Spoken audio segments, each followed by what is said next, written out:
has this guy seen that I'm wearing a wire? Like, what is going on here? And the whole time that's going on over here, I'm having to smile at this guy over here who's telling me, yeah, we beat the kids because the closer they are to death, the more they're going to see God. I made this documentary in Cambodia, and it was one of the hairiest docos. I remember watching this. This was a hairy moment when I watched this show. Was this with the Canon C300? This was with the Canon C300, Okay. but not this moment. Was it? This whole moment never made it into the documentary because the broadcaster was too afraid of the ramifications of what we'd filmed. Yeah, right. So the whole thing was about child sex trafficking and orphanage tourism in Cambodia. Heavy shit. And we got word that there was an organisation. There'd been a complaint against them because they were beating the shit out of their kids. And I mean hospitalised, beating the shit out of them. And so myself and the presenter tried for probably 2 or 3 weeks to get to try and get into this organisation and this location to talk to the people to see what we could sniff out. But we couldn't take cameras near it, but we wanted to film everything. So we rigged ourselves up with pen cams, watch cams. I had my mobile, of course, the good old iPhone that records everything, and I downloaded an app where you could be recording video, but if you flipped the phone, it was all black and you couldn't turn it on, even with a touch. Just to be sure. But anyway, I also wore a wire, right? And when we met with these two guys that was shifty as, and we were having an interview with them about their organisation and what was going on, and slowly trying to pull out a bit of truth from what we'd heard.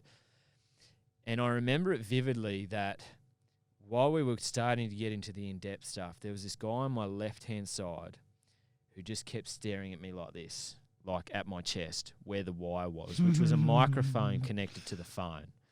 And I had a loose shirt, and I'm thinking, fuck, has this guy seen that I'm wearing a wire? Like, what is going on here? And the whole time that's going on over here, I'm having to smile at this guy over here who's telling me, yeah, we beat the kids because the closer they are to death, the more they're going to see God, was the line. I'll never fucking forget. The more they're going to see God. The more they're going to see God. And it makes me so fucking angry right now even thinking about it. These guys disgusting. These were Caucasian. They were Australian dudes in Cambodia. They were Cambodian dudes. And it was sickening because was this for all the orphanage tourism? Was this to get? I don't know. Is this what was the reasoning? I can't. Oh, okay. Was it really for God? I don't want to.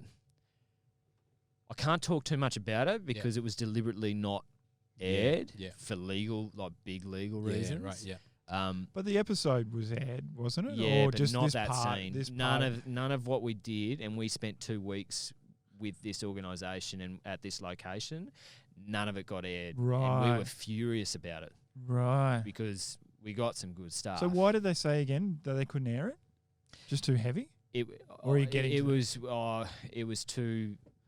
posed too many legal issues for the broadcaster. Right. And also because it's hard. It's hard to get into, but being able to substantiate what they were saying to what was actually happening. Like all of our evidence that we got on tape wasn't there. So in some ways I get it. Right. Like, don't get me wrong. Right. So it's gone too far down that legal side, it's just like sometimes you just have to leave it alone, and it's heartbreaking, especially when there's a big story to be told. It was I can remember getting home from that whole shoot, and for like 2 weeks I was a zombie. Wow. Literally, I was just... So you're talking to these dudes. Go back to that point. Yeah, so you're talking to these dudes, and then you guys got eyes on you. And this guy's looking at me like this, and I'm thinking, what the fuck are you looking at me for? And I had no option but to just turn and just clock him and just stare at him. And as producers, one of our greatest weapons and our greatest tricks, if we want somebody to talk and say something they don't want to say, is you let it go silent and you just lock eyes.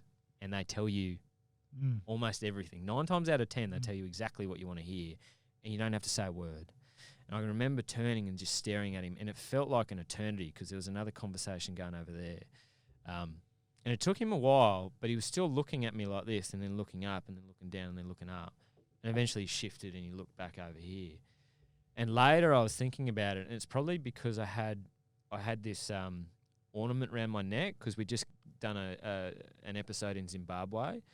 and I had this. It was called a yami yami, or yaman yaman, depending on who you ask, which is this little river god.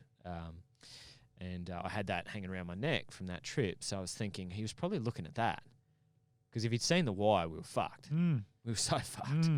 But it was scary, man. It was scary.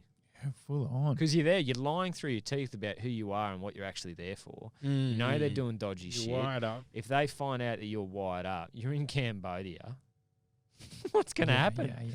There's no, in those situations, there's no like easy escape plan. Yeah, you're there working, but it's not like, hey, these Black Hawk helicopters are going to come in. Yeah. If you go, he's got me.